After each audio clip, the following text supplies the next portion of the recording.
Honored members, ladies and gentlemen,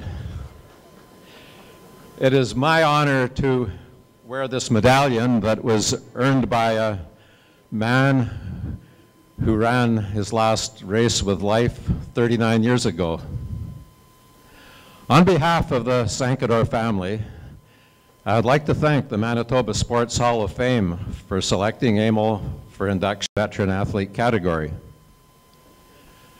I knew Emile St. personally, not as man-to-man, but as a child relates to the father of his best friend. He ran his last race several years before I was born, but being a genuinely modest and quiet person, he never spoke to me of his racing victories. A large display cabinet filled with silver cups and trophies that stood in his dining room bore silent tribute to his considerable accomplishments. Although born in Winnipeg, Emile lived most of his relatively short life at the PA, where he was a well-liked and respected member of the community, engaged in several businesses, primarily winter freight hauling with tractor trains, and also grain farming.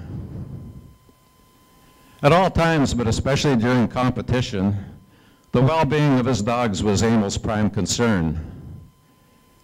He regarded them as teammates and is on record as withdrawing from more than one race when a crust of surface ice began cutting into the dog's feet.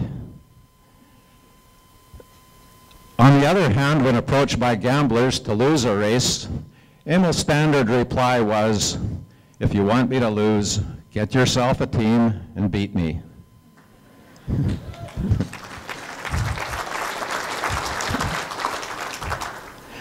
From the time he was 19, Emile participated in and usually won the 200-mile non-stop World Championship sled dog race, often run from the PA to Flin Flon and return. And by non-stop, I mean there were no mandatory stops. If a racer paused too long to rest and feed his dogs, he took the risk of being overtaken by another team. This was a race that was run over frozen lakes and bush trails, often at temperatures that dropped below -40 and occasionally in blizzard conditions. Needless to say, there were no refreshment stands handing out hot drinks along the trail.